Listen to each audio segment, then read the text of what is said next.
साहब जो अभी आप ऊपर देख रहे हो ना, इन भाई साहब ने पूरी दुनिया में वर्ल्ड वॉर जैसे सिचुएशन को पैदा कर दिया है। और हैरानी की बात यह है कि एक पूरे देश पर कब्जा करने की बात कर रहे हो और यूएन का पता ही नहीं कि यूएन कहाँ है। और पूरी दुनिया को इस चीज का पता है कि अगर ये चीज होती है तो एक बड़ी वॉर हो सकती है पूरी दुनिया में, तब भी पता नहीं कहाँ यूएन दिख ही नहीं रहा है। हाल ही में ग्रीनलैंड के पीएम ने अपना इंटरेस्ट बताया है कि हमको डेनमार्क के साथ ही रहना है, हमको यूनाइटेड स्टेट के साथ रहना ही नहीं, हम डेनमार्क के साथ ही रहना चाहते हैं। तो अब इस चीज पर इन भाई साहब का पता है क्या जवाब आया है डोनाल्ड ट्रंप साहब का, कि आपका ये स्टेटमेंट सही नहीं है।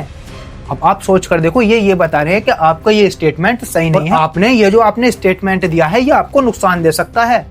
मतलब वो अपना इंटरेस्ट भी नहीं बता सकते कि हम किसके साथ रहना चाहते हैं।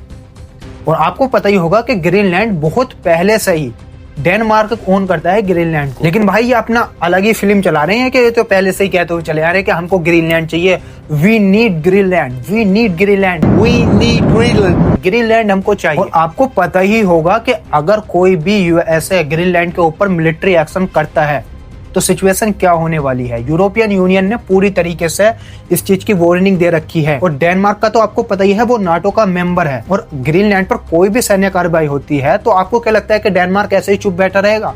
और जब ये दोनों देश सामने सामने आएंगे, यूएसए और डेनमार्क, तो ऑब्वियसली बात है नाटो का सबसे फेमस आर्टिकल खत्म हो जाएगा, जिसमें यह माना जाता है कि किसी भी नाटो के एक मेंबर पर हमला सब नाटो मेंबर पर हमला माना जाएगा।